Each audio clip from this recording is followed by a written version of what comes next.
Hello there. Welcome to round 8 of the ASR Supercars Championship, or Super 2 Championship, from the Adelaide Street Circuit. The weather, as so often is the case here, is just wonderful. And joining me in the commentary box for tonight is once again Benjamin Rhodes. Rhodey, how's it going, mate? It's good. That was a perfect intro, Lewis, right until you call it the Supercars Championship. But no, happy to be back here. And I can say again, because this is the second time that at least I and yourself has visited the Adelaide Street Circuit on behalf of the Super 2 Championship, although last time I was driving. So be interesting to see if any of the practice that the guys got 6 months ago translates into tonight.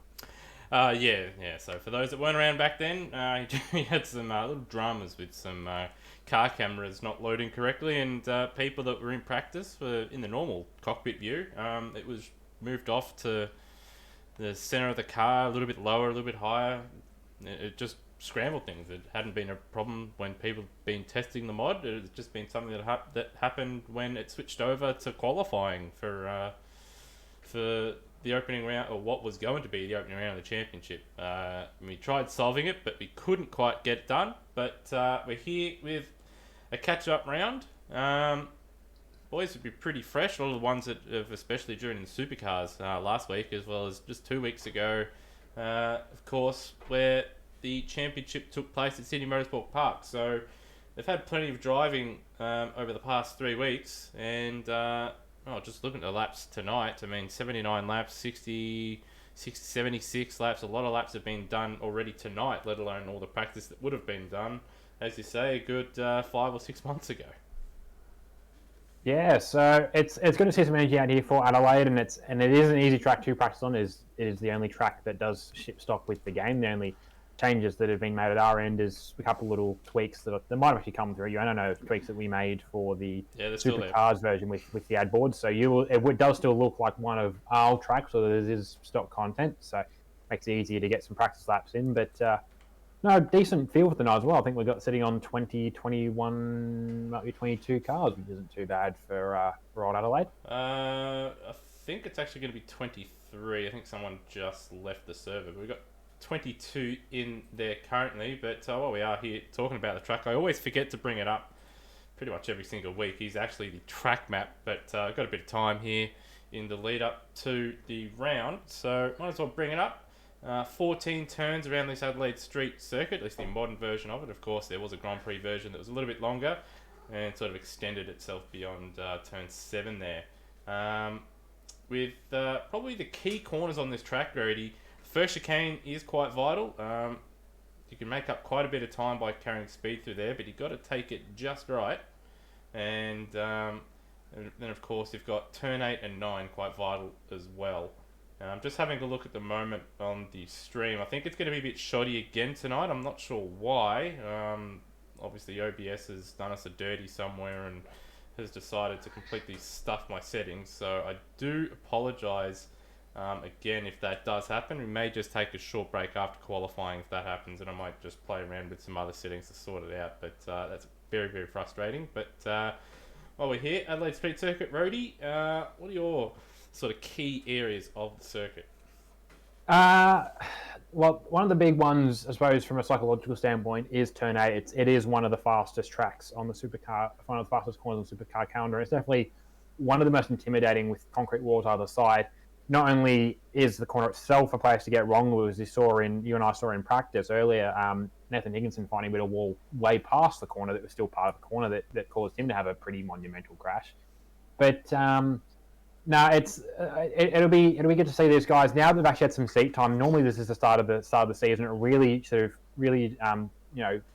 breaks out the men from the boys, as it were. But now that it's in the middle of the calendar, it is a different dynamic because people aren't necessarily going flat out. There are some people breathing in championship that might drive a bit more within themselves to ensure they do finish this race because there are plenty of places that can bite. But no, it produces some really good racing. It's a shame it's off the real life calendar because it did really work. It did work quite well as a season opener.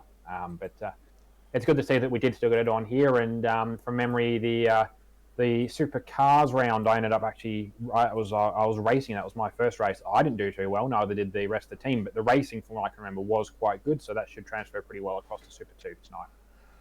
Yeah, hopefully, good night of racing. It's going to be very, very interesting to see how all pans out, especially with the championship. You did sort of touch on it there, with some drivers at this point of the season probably going to be taking it a little bit easier with their championships up for grabs. So those drivers, say Daniel Cox, for example, has got a fairly handy lead in the championship. He won't want to lose too many points by having a big hit into the fence tonight. So even though he's fairly handy from what we've seen in practice, one of the faster drivers out there, I would expect him to play it safe. Turmo got a little bit to gain there, being almost 100 points back. He's going to have to be a little bit more aggressive, and same with Darren Kemp, although I think he just needs a good solid night of racing to get his championship back on track. Braxton, the last round, did fairly well, picking up his first win, and he's not too far away from the championship lead either, but he's going to need a bit of luck to get himself right into play. Cheese down 5th, Ricardo in 6th place, with Peter Thrower, Matt Cecil and Taipan, as well as Freakish, all very, very close together there.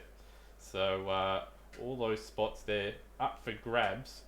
So, yeah, every spot in the top 10 I'd expect is able to be challenged, but Cox with that lead probably looking the goods for the championship at the moment. He's just got to play it nice and safe. But we'll go over to the team points with Brad Jones Racing leading the way, of course.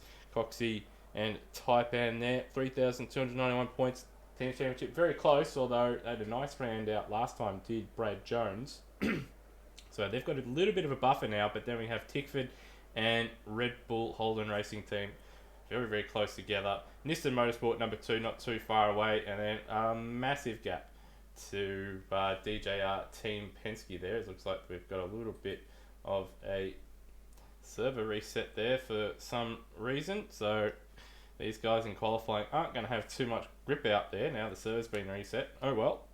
Then we have Nissan Motorsport in P6, not too far away from DJR Team Penske, and they've got a bit of a gap to Walkinshaw and Dreddy United, with Matt Stone Racing, Erebus Motorsport and Gary Rogers Motorsport all fairly close together, although Matt Stone being a single car operation, doing a fairly decent job to be where they are, and I would expect to see Gary Rogers probably move up with 2 cars being present this evening, and I'm not sure if there is an Erebus car in the server at the moment.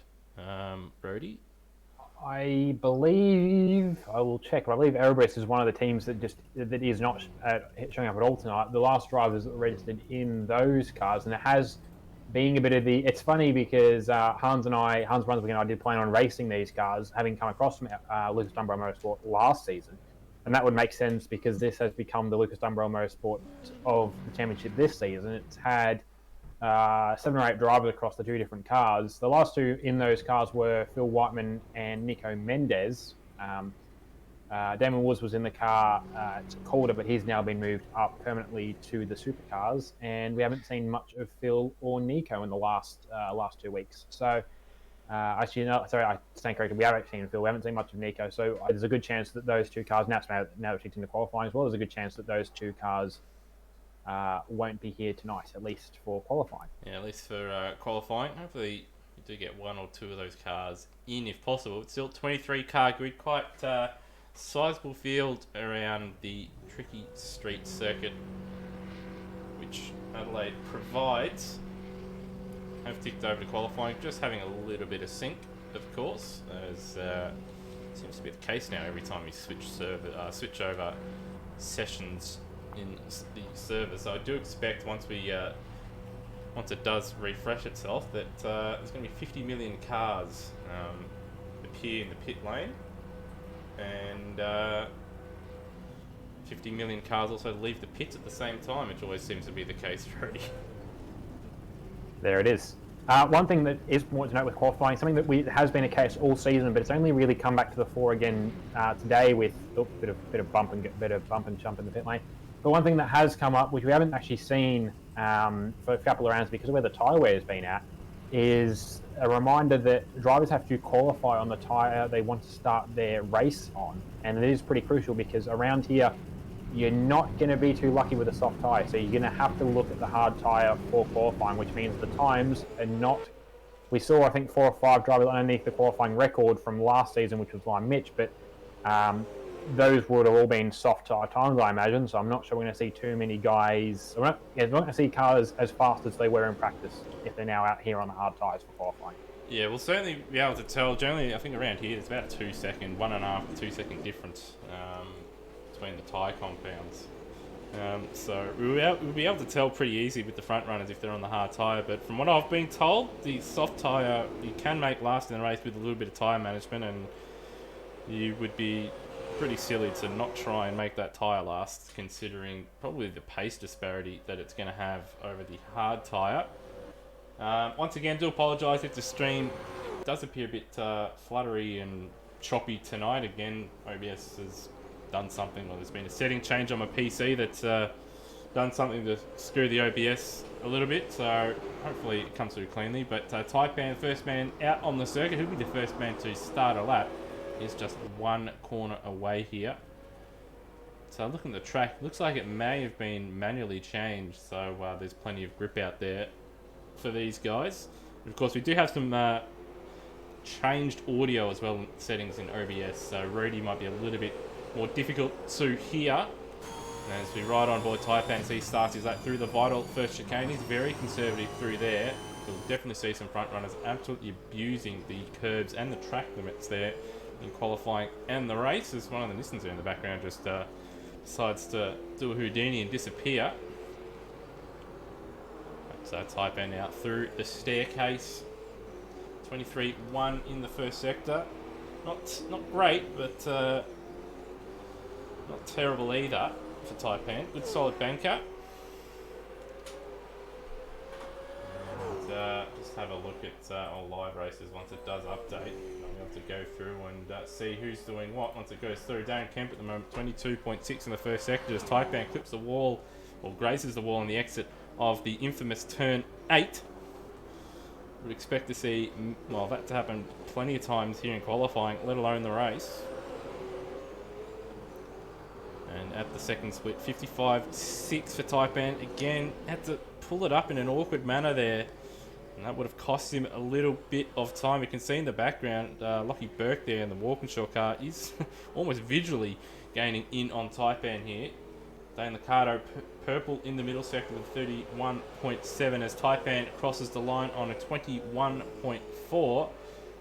And looks like a track cut there for Lockie Burke. He's got no time there at 1 minute 20.1 from Cox down to 19.1 for Dane Liccardo. But he's actually got a bit of traffic right in, well, got traffic, but they're racing, but they're both on a hot lap, so neither of them has to get out of the way there. So there's a bit of conflict there with Dane and Braxton. Although part of what happened there with Dane backing off to give Braxton some room, he ended up getting in the way, and Kempy nearly clipped them on the way through. But no, good run from Dane. I forget what the lap record was for qualifying, but I think he's already pretty close to it. So that's not too bad. He has had plenty of chance to practice, this being his only series for a supercar now this year. So he is a good, actually, although it does raise the point of whether he is indeed on those hard tyres, but he is 0.8 of a second quicker than Kempy, and then Cheese another near 10th of a second back. So I'm curious on that pace. Yeah, he's 8.5 to 9/10 clear of guys that are much closer generally. So one would hazard a guess that he'd be on the softer of the two compounds. Of course, there's a soft and a hard compound. And these guys just struggling out of the final corner there. Kemp, Stancliffe and Turmo all sideways there. And Turmo now to the top on an 18.9. I think he's definitely on softs there. Yeah, Turmo's got to be, I would think. That said, Coxie has moved up. Oh, they're all racing each other. Kemp in the back, into the back of Braxton there. I don't know why these guys just... Clearly they've got guys in front of them that are going to hold them up, and it's just not worth being bought. But this is Super 2 racing. They're all a little bit inexperienced, a little bit too gun-ho at times, and they do make these decisions. And go. The other thing as well is that some guys do forget, there's a slight clip of the wall there for Braxton, some guys do forget that you have got a 10-minute qualifying session Plus, if you do start your last lap within, say, the last 10, 15 seconds, you get an extra lap in as well. You do have plenty of time to set a lap around here. It's not a long lap here. It's not like, say, you know, like a Bathurst, for example. You do have a good. It is a short lap around here, so you do have time to set a representative lap somewhere in the session. You don't have to be all be going out in the first 2 minutes and be running to be at the front of the pack. It's not like, you know, an F1 Q3 situation. So yeah, just a bit more patience from guys. You know, we normally don't see the top times coming in until the last, you know, 2 or 3 minutes of the session anyway. So, you know, you're going to be slower than the guys at the back end because there's simply less rubber on the road. Yes, and I've seen Lockie Burke now jump up to P3.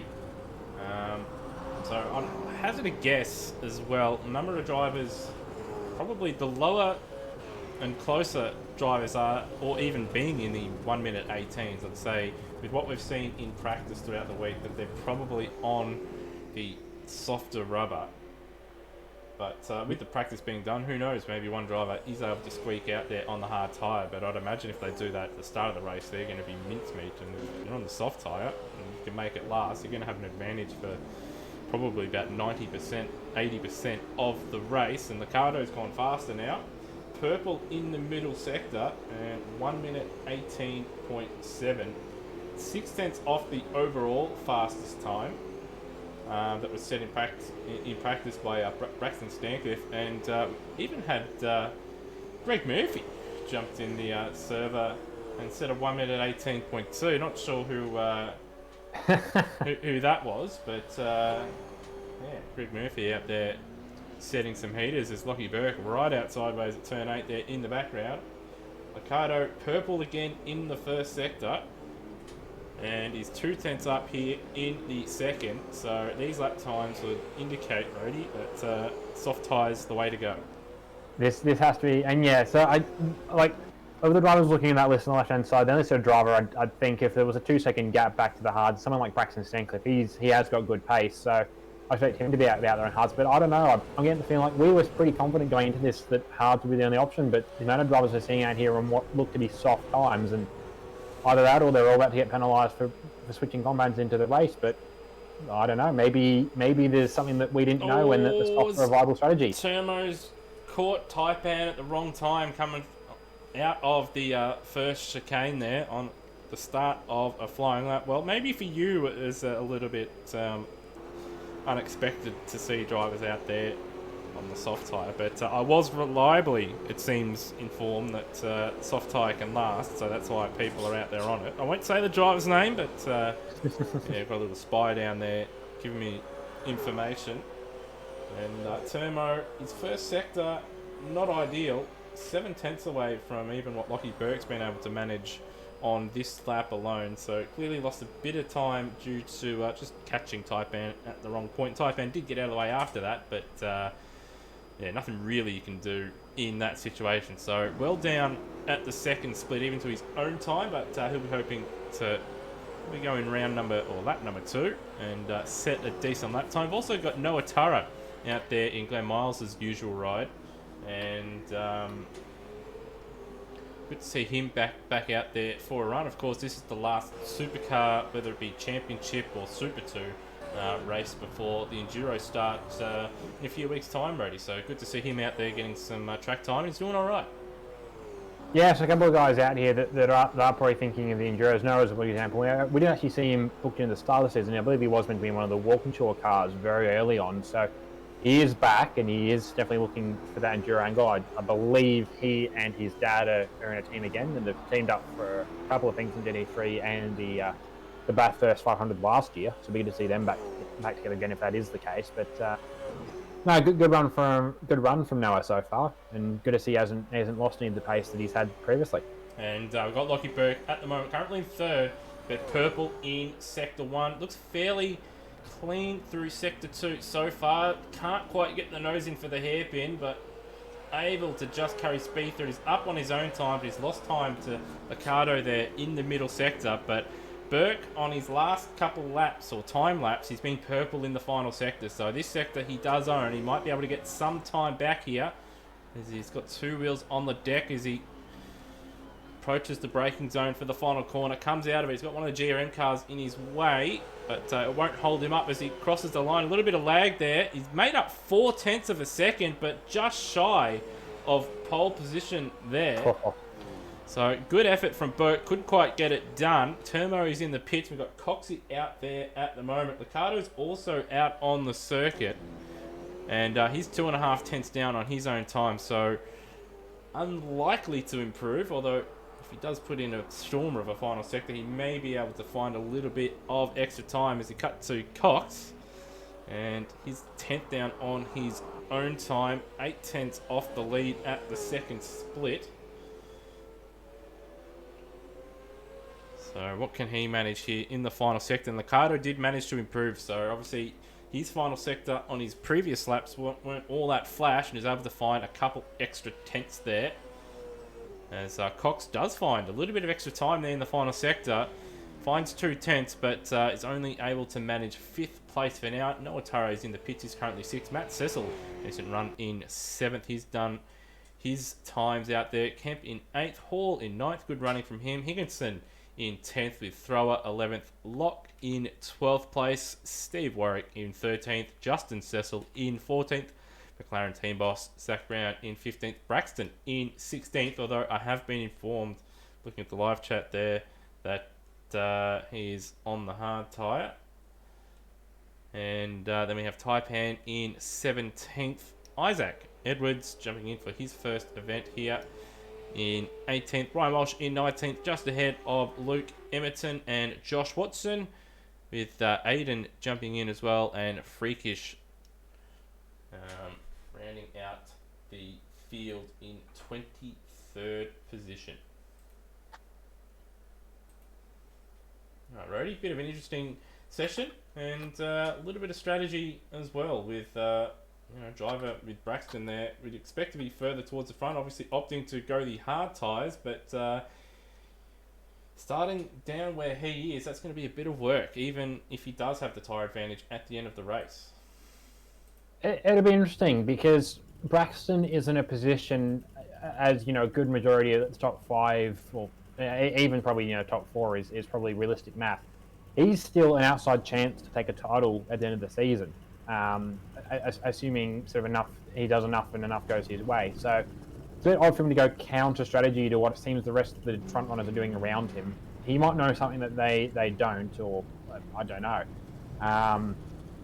I suppose potentially the option is, much as we were talking about with other guys, as Nether and I were talking about during the Supercars broadcast, of having to go off-kilter strategy-wise to the guys around you to try and do something different, which is what Will Devonish did to the cars around him. It just didn't quite work out the way he wants it to.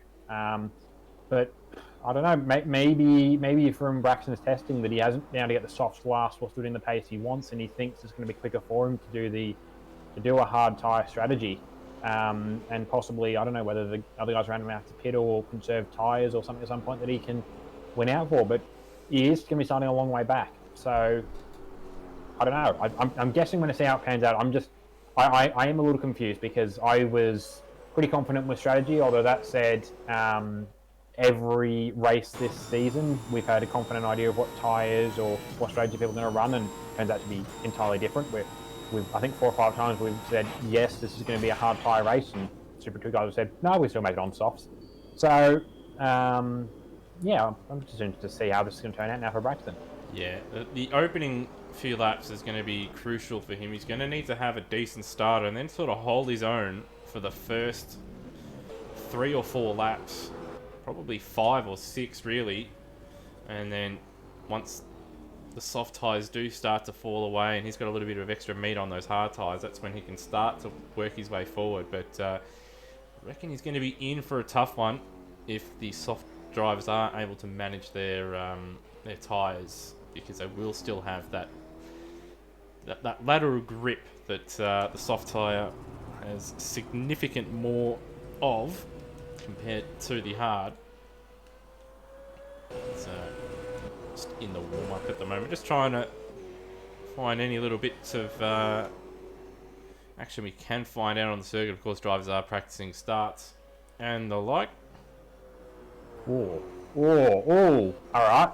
Oh, that's a Lockie Burke into the fence. That is. and he's rolled. He should be. He's gone all the way down to turn 3 as well. So we cut to a replay of that actually. We cut to That's good momentum.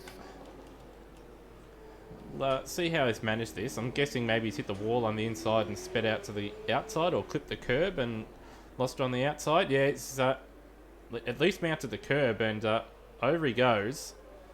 And he's rolled it multiple times there. And Lockie Burke may well be dead. Let's take a moment to remember his epic career. So rest in peace, Lockie Burke. I will say though, it might be a bit too soon, but it does get Higo out of paying him back for SMP if Berkey is indeed dead. Yeah, but you got to think his family probably be after a bit of dosh after that. So I wouldn't expect I wouldn't expect Higo to get out of that scot free. Higo to pay an equivalent life insurance policy for Lockie Burke. Yep. So you're not getting out of it that easy, Rubens. Sorry, Michael Schumacher out there. Actually, no, Lewis Hamilton and Heikki Kovalainen at Hockenheim in 2008. Let's just bring that up for all you McLaren fans out there. It wasn't just Ferrari that did it in 2010 that you get your knickers in a twist about. You did it in 2008, 2 years before Ferrari did, when team orders were still illegal back then. But what would I know? I've just followed the sport for many years. But anyway, a number of drivers starting to leave the pits. Practice starts in the pits as well as do laps, and I don't advise drivers to practice starts on the left-hand side of the circuit here. It is sort of on the racing line. Did see at Sydney Motorsport Park there was almost a massive smash with one car coming through at full speed with both sides of the track or both sides of the grid being occupied with people practicing starts in the warm-up. I will say not as something that I encourage as an admin, but as a driver, that is something you occasionally do with, if you know your mate coming around behind you and you've got another mate beside you, you park up a little narrower. You give them just about a car's width, but you see just on how much of a car's width someone needs at 150, 200 k's an hour to get the supercar through, and normally it's just enough. Sometimes you fluff it up a little bit and there's a 3-car crash, but it's just it's all a bit of fun, and a lot of drivers also use the warm-up session as a chance to just get the energy, or not so much get the energy out, but just get the nerves out, just so you can come into the race with a bit more of a level head, and you don't make some impulsive move on the first lap that takes out 4 cars. That, and to obviously practice starts and maybe try some different driving techniques, especially if you're looking to save your tyres a little bit, or if you're on the hard tyre, maybe looking to try and find a little bit of extra time. So you're trying just some different lines and braking points. But warm up just about over, with only 5 times being set. Peter Thrower topping the time. Nathan Higginson, he's 36 seconds off the pace there. I don't know what's up there, but the excitement machine is not very exciting right now. 36.3 seconds off in the warm-up. Hopefully it doesn't carry on into the race. Maybe had a couple of practice starts there, but I still think he should have been having more of a crack. No, is it a lot to live up to now, Nathan Higginson, after SMP? So, he's got to back that up with another win again this season to really be taken seriously. He doesn't really have to back it up. He's got his 1 win for the year. I mean, he's got more wins this year than what I have. So he's having a good year. Bit up and down, as he's just demonstrated it down by fencing at turn 8. And we were speaking about an Erebus car maybe not participating tonight. We've got one in the server. Scott Murrell has been able to make it and fill in the... what number is that? That's the number 9. Reynolds car, number 9. So good to see him out there. I think this is his first Super 2 race off the top of my head. Unless he jumped in way back. I think it's his first time under the sort of I suppose the loose sim network Super 2 hierarchy. I think it is his first time in a car, so it'll be good to see how he goes. He is a handy driver. We've raced together in a couple of series. But I think it is possibly his first time in supercar machinery. But he's a fairly handy driver. We're going to see where he comes out pace wise, and it does give us, I think, an Erebus. Well, it obviously gives us an Erebus car, but I think it gives us one car from every team now, which would be good to see. And one advantage he will have over some runners, he can choose whatever tyre he wants. So he can listen to people in the Discord if he's indeed in there, and sort of gauge interest on what is the best tyre and put that tyre on. So without having to qualify, he's got free reign. So has the disadvantage, of course, starting in 24th, but at least he can choose what tyre he wants for the race. I would imagine he'll probably wax softs on because it'll feel just a little bit better than the hard tyre, especially considering he's done no practice, I'd imagine. Yeah, so I believe we might have. He will have driven Adelaide before through other championships, but it is going to be the. I think it is the first time he's done it in a supercar. So handy driver, but this is dropping him right into the deep end, and we need to see how he goes off the back of the grid. So this is it. This is the ultimate in pixel car racing in a second tier platform. So this is it, Adelaide Street Circuit. And Rhodey, why don't you run us through the grid for race number 1? Alrighty, I shall do that. So starting off pole is Dan Liccardo. A couple of guys in the chat, I know you're here for him, and here he is starting off of pole position for race number 1 in the Big Mate VF. Starting alongside him in second is Lockie Burke in the new but not new. He has been for the last couple of rounds, the white, red and black Boost Mobile Walkinshaw United car. Third is Chemo in his traditional Tickford Hotelo machine with Cheese in fourth, the first of the Ultimas. Daniel Cox is in fifth. He's now in the bright yellow Dunlop Super Dealers livery, so it'd be good to see that car out there, one of the best liveries from that year. With Noah Tara starting from sixth, good to see him back in the usual Glenn Miles 23 red Milwaukee Falcon. Another good livery. Matt Cecil starting from another good livery. Matt Cecil starting from seventh for Tickford Racing for Super Deep Auto, with Darren Kemp out of eighth, a bit further back than we normally see Kempy. Ninth is Ben Hall, good performance for him in qualifying in the Team Cool Drive entry, with Nathan Higginson running out the top 10. Another decent job from him after his first win last round. Pete Thrower starting from 11th, the first of the Red Bulls, with Lockie Lock, the first of the Penske cars, in 12th. Steve Warwick for Autobahn Lands Racing in 13th, with Justin Cecil, the second of the Penske cars, in 14th. 15th is Braxton Stancliffe. We're interested to see if he, with him being on the hard tyres, how that pans out for him in a race now. So he's going to be one to watch, regardless of where he goes throughout the race. With Taipan in 16th in the freight line of Brad Jones Racing ZV Commodore. 17th is Isaac Edwards making his debut in the the orange Raise Energy ZV Commodore.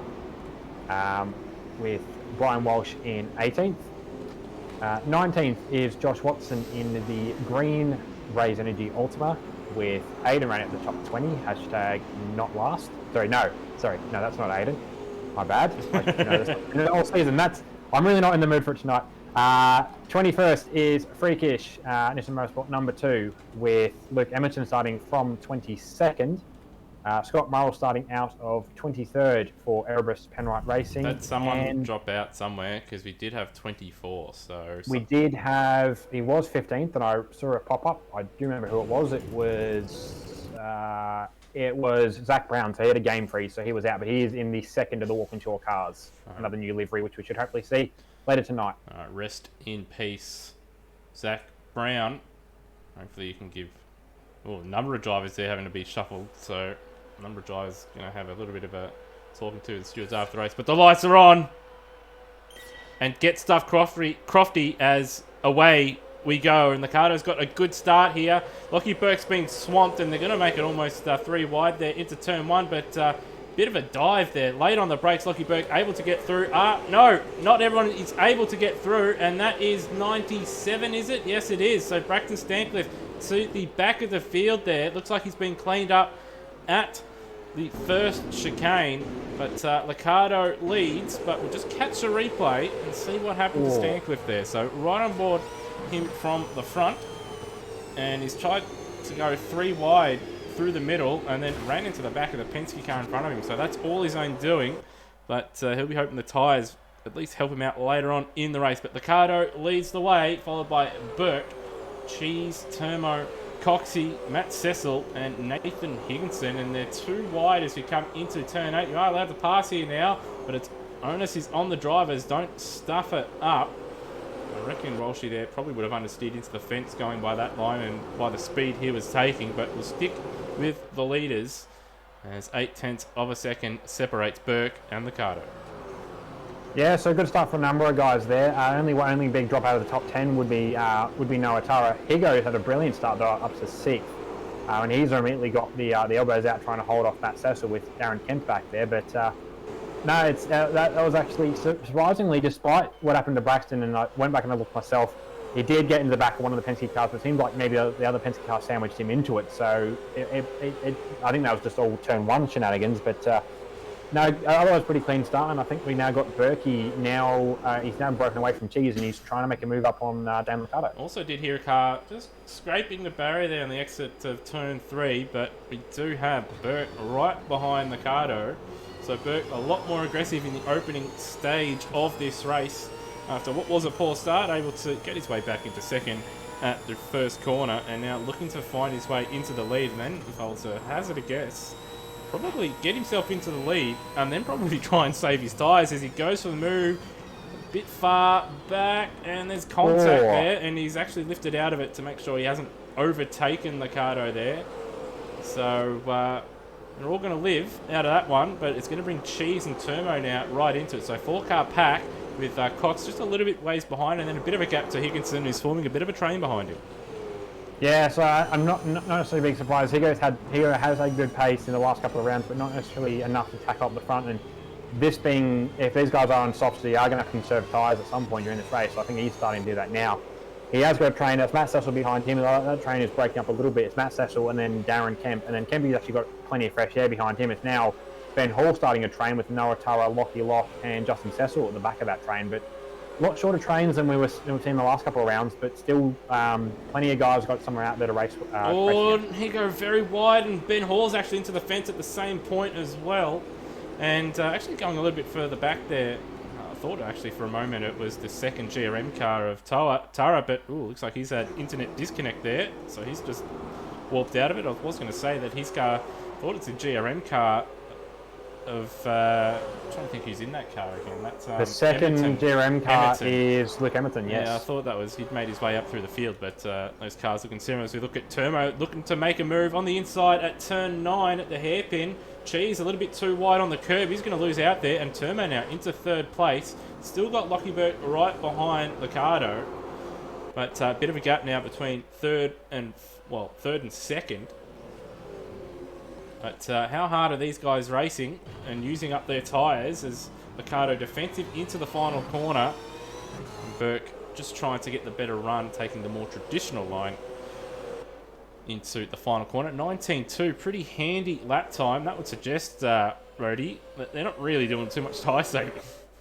No, so my initial info must have been way off. Granted, this is a lot of my info is fed off what we were doing in supercars, which is a lot longer of a race, and you're doing slightly higher pace, so the tyre wear is not much more amplified. But no, I'd suggest a lot of these guys out on the softs, and Braxton, I think, unfortunately, has been caught out by that. He's going to be rolling the dice again for race 2, and probably coming back to the softs to mirror everyone else. But yeah, the pace they're doing suggests softs, and the pace they're doing suggests they're not really conserving them a lot. So either they're going to do something at the back end of this race, or they really don't need to. Or that said, it is still a high-deck circuit, so if they're going to be running at full pace like this, I'd suggest some of the usual suspects, your Matt Cecil being one of them, being some of the guys more than likely to blow a tyre coming into the last 3 laps of this race. Yep, and again, just having some people message about the stream quality, and I can see that on OBS, and it's it's the worst I've ever seen. So again, if you are watching this, do apologise. Again, we'll probably re-upload the races after the fact, and I will try and play around with some settings between sessions. But anyway, Turmo starting to close up onto the back of the front 2. Still got 11 laps to go. Fastest lap of the race for Turmo, 19.0. And these guys out there racing very, very hard. They're dropping Cheese and Coxie. Coxie, I reckon, here Bit of driving towards the championship at the same time. I reckon he's saving some tyres. They've got a nice gap over Higginson, who's got Kemp behind him now. So Matt Cecil has just lost a little bit of time on that last lap and a position. And Ben Hall, even after fencing it on that last lap and losing position to, must have been Lockie Lock there. He's actually got that position back and is onto the back of Nathan Higginson. So Higginson 22-0 on that last lap. So he's not travelling pretty quick. He's not travelling quickly. And again, right out sideways there at turn 7. Not going to help that rear left, which is the tyre that you do need to save. So again, going to be interesting to see how all that works out. We've actually got Turmo up into P2 now. So Berkey there off the curb at turn 7. Lost the rear end right out sideways. And Turmo, that's the easiest position he'll have tonight. Yeah, something we missed and all that as well when we cut up through the field. Just there goes Higo. He's done it. All right. Anyhow, something we did miss and all that. We mentioned about the sort of the big picture driving for Coxie, and I think what probably helped his thinking was not only was there a big gap to Higo, but the gap then that Coxie was behind Higo. Kempe was behind Higo. That said, Kempe has now got through on Higo, and Higo had his own accident. But no, Tomo's up to second, so Tomo's really confident. Tomo's been one of the drivers. Tomo, Lockie Burke, and I think it has been Cheese all season that have always been the guys running near the front in races where you have to conserve, where we think you have to conserve a tyre.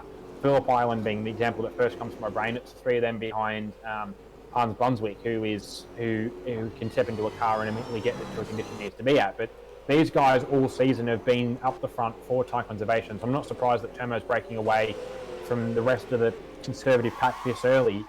He does, I wouldn't say the most amount of practice, but he manages to get what he needs to out of his practice so that he knows where to push and when to push on his tyres come race day. All right, so just cut to a replay, and Higginson's lost out a bit here, and lost him on the curb there a bit early on, and caused a bit of shenanigans at the back end of the last lap, and that's allowed Kemp to have a bit of a clean break from Ben Hall, Matt Cecil, and the like. But then, out of all that, they're all now battling for sheep stations down there. For Ben Hall's actually driven a little bit away, so Matt Cecil, Lucky Lock there, battling for what is 8th place. So, battle to the death down there for those guys. And then again, bit of a gap to Peter Thrower. He's actually got his teammate on hard tyres, starting to make his way through the field. It's up 3 spots from where he started. His last lap of 1 minute 20.8 isn't too bad, and he should actually catch a number of the drivers in front of him at that pace. So that big gaggle of cars are all battling. Could see him move up and start battling for 7th, 8th and 9th in probably 4 or 5 laps time. One thing I'm willing to as well, if we just look a little further back to the grid, Josh Watson up 6 spots into 14th. He is #not last, and just behind him, Scott Burrell, who's already up to 15th. So he's had a pretty good run. He did message me as we were in the countdown for the race on what tyres to use. So I believe he is out there on the softs, and I did tell him he needs to manage them a bit. So hopefully he's taken that advice on board as well. But not a bad run for those two so far at this point of the race. Yeah, so those guys doing all right. In fact, anybody that's still out there and travelling along probably in the 1 minute 20s and 21s actually doing a really good job out there on default setup. And some worn tyres, 2 times tyre wear and fuel use, of course. Fuel use not really a factor, but the tyres certainly are. Punt runners still in the 19s at the moment. They are gradually getting slower and slower. I will say, actually, talking about sort of where tyres are at, and I think this is coming into Oh, it. big slide for Cheese. He's all over the place. He's somehow not had a massive accident. But his rear tyres will not like that at all. And Daniel Cox now having a little bit of a look. And, well, that was a big lose. But, yeah, please continue. I just went back and got it on the replay. I'm surprised he had 3 or 4 of his defence completely there, and he didn't. So that was very well held. I was looking a bit further back, and we've got a bit of a Kemp train forming up behind Kempy from those guys who were battling for position. He had a bit of an advantage over Ben Hall, but he's lost most of that. So now he's holding up Ben Hall and then a couple of spots behind. Although that said, looking at the timing, I'm convinced... No, they are still racing on me, but that is now forming a bit of a train for the battle for 6th. Yeah, so Ben Hall now heading that train. Nathan Higginson's actually started to recover from all that, and then you can see the 2 Red Bulls. So all these cars now, after Matt Cecil losing a bit of time, are starting to come together. 2 leaders still separated by cigarette paper at the moment as we tick over the halfway mark. Yeah, I have to say, I think it was a track cut for Chema last lap, but he's definitely pushing very hard, and it's possibly maybe a bit of a game for him. He knows he can push hard, but he's also pushing very hard so that he can try and get Dane off of his strategy. If Dane is coming in with a comprehensive strategy to try and force Dane to use his tyres more than Dane wants to, and maybe beat him that way rather than beating him an outright pace. At this point, he's going to force Dane to use up what sort of soft tyre he has in reserve, and then go a bit past that, and leave it at the end of the race where he can just simply drive at 9/10, where Chema can drive at 9/10, where Dane has to back it off to 7 or 8/10 to not pop a tyre. And then at the same time, Turmo, a bit more of an opportunity for the championship now. It's sitting in 2nd place, and with Cox currently in 5th place, and I have to say probably done a bit better of a job than all these guys at saving his tyres throughout this race. Could be a factor later on, so he's just trying to put as many cars between himself and the championship leader as possible. And yeah, as you can see there, he's having a real big go at the moment, handing the back of the only VF Commodore in the field. But Ricardo holding on for now, and Cheese has been able to just edge away from Daniel Cox on that last lap. Ben Hall still heading that train, although he's actually made a little bit of a gap to Kemp on this lap. And Kemp, though, he's got 3-4 cars in very close proximity, and then the Red Bulls are only 4 seconds down the road as well. So again, probably see them close in towards the back end of the race. Certainly Braxton will probably be a bit of a contender in the midfield to pick off a number of drivers being on the hard tyre. I think the best spot for Braxton would be if he can get up there, and he has shown the pace to do it. If he can get back onto the back of this battle, both him and Pete, I suppose, from a team's point, but also from his point of view, the best he can do with this race, he's not necessarily win on the hard tyre unless something is going to come that we haven't yet foreseen. And I'm saying us, not only us, the rest of the Super 2 field. But if he's not going to be able to win off the hard tyre, the best he can hope for is to drop into that top 10 and take advantage of a reverse grid, then jump out there on the softs, and at least in the first few laps stretch out a bit of a lead to then force the guys behind him to run to his race strategy rather than run to theirs. So for Braxton, if he can get pushing and he is putting in some good pace on these tyres, he is going to close up on the back of Pete Thrower, not too far away. And Pete, in his own right, is closing up on the back of the battle in front. There's words I'm trying to say. He's probably been helped a little bit by the fact that they are all spaced out a little bit, but there is still a bit of a Kemp train forming in front, which tends to slow down the cars behind. Good opportunity for those guys, Pete and Braxton, to try and snag a top 10 here and take advantage of the rest grid for race 2. And we've had Higginson, while you're talking there, have a bit of a moment. He's actually lost out a couple positions there as he was battling away. Well, only lost one position, but certainly lost a bit of time. But lost out to Justin Cecil there, and Peter Thrower now not too far away. And that last lap there, a scruffy one for Braxton. It was he goes around. So, and he's caught himself from reversing straight onto the racing line there. So, nightmare for Higginson after a bit of a fairy tale Sydney Motorsport Park. But I'd say having a heavy right foot around here is, you don't need it. You don't want it, and the tyres don't like it. And it's bit him on the behind once again as Kemp holds on with Lockie Lock now all over the back of him. Ben Hall just edging away slowly, but he's not too much faster than this group. So if he does make a mistake again, he will fall into this battle pack. And Turmo, of course, still right behind Ricardo, although not by as much as he was on the last few laps. As Lock, decent exit out of the final corner, but not going to be close enough to make a move into the first chicane. Probably going to try and set something up for turn 4 here if he gets a good run. So had a solid run. Kemp probably going to go defensive, and he does. Now Lock's going to try and do the old switcheroo again. Not quite close enough. Not able to carry enough speed through turn 4. He's Lockie Lock to really capitalise on a move into turn 5. They definitely look to have a more stable, at least Lockie Lock and Dusty Festival, look to have a more stable car than Kempy. He seems to be locking up the rears ever so slightly into the big braking zone, so that's probably their best opportunity to try and take advantage of him. He is a little slow through some of those corners, and he is pushing, I think, very hard to try and hold these guys off as well. That said, he probably also want to try and rein back in Ben Hall a little bit, but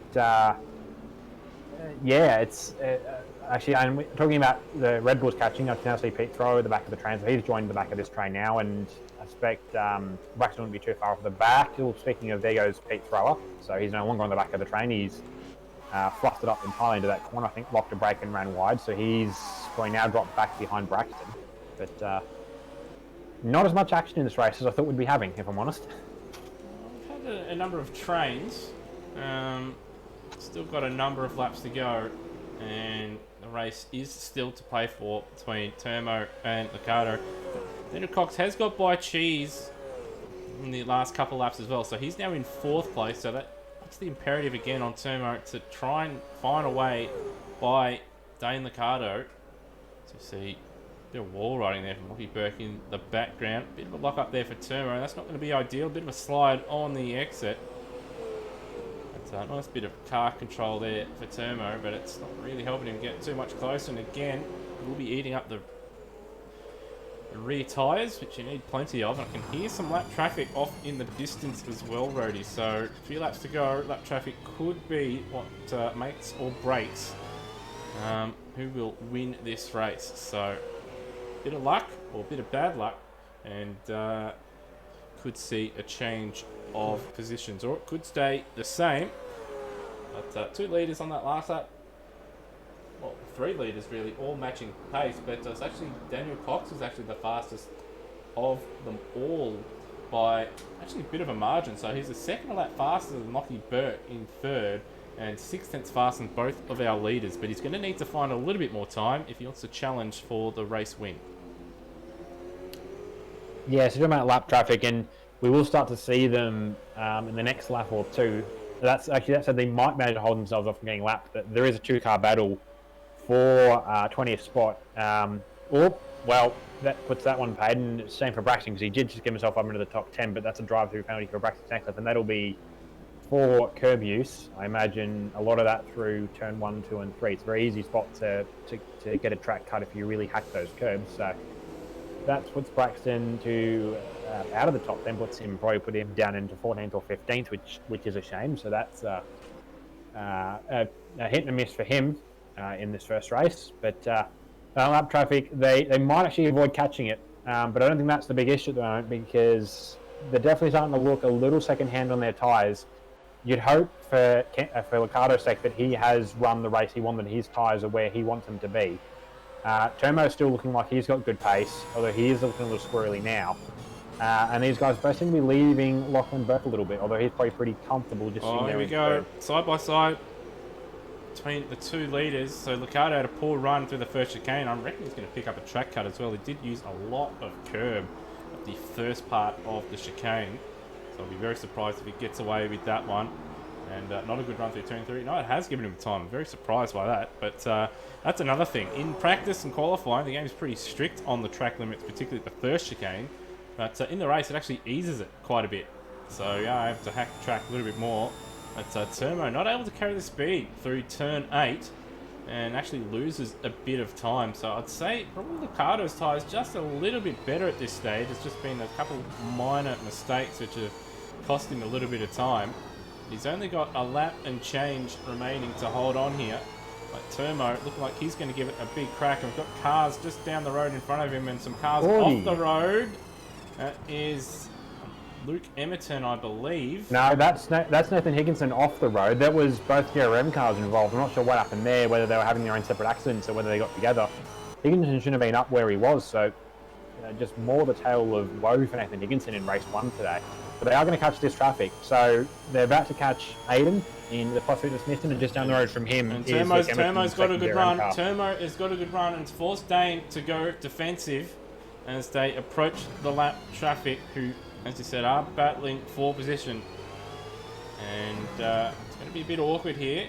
They may just catch up at the right point here. Oh, no, there goes the Nissan. I'm not sure if there's contact or not as we're riding on board. No contact. That was just lucky for Dane that he got up the way he did, although not ideal for Aiden. And Turmo, I don't think, has the tyres left. Cox has got ahead of Burke as well on this lap. And Burke in the fence and driving a little bit weird there, so I wonder if he's had a bit of a failure. And some smoke as well as we come into the hairpin. It's a Penrite car in front. Licardo's got a bit of a lead now, so I reckon Turmo's tyres are gone. And he's probably made a little bit of a mistake in the background. Yeah, I'd say Turmo is just trying to coast home to the finish. Lap traffic slowly getting out of the way. But Licardo will take race number 1 here from Adelaide as one of the Penske cars comes through the pit lane. Turmo will finish in 2nd place. I think he has ran out of tyre. And Daniel Cox will come home in 3rd behind Turmo. So we'll lose points to Turmo, but pretty insignificant amount. Lucky Burke has dropped down to 5th place.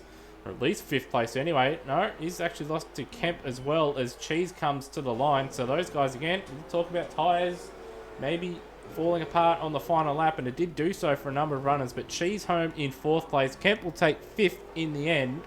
But well behind the leaders. Hall has got ahead of Burke and then spun, and that is a penalty. He's just I believe what's happened with Burke and Higo's not going to get him. So Burke does still maintain 6th. I think what happened there is Ben Hall's tyres went coming into the last corner.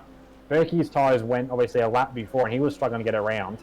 Hall was looped at trying to get past Burke at the last corner, and then rejoined in entirely inappropriate rejoin in front of Pete Thrower and I believe it was Justin Cecil. So they get through for 7th and 8th. Ben Hall does get through for 9th. Taipan sneaks in the top 10, so he'll be getting pole for the reverse grid in race 2.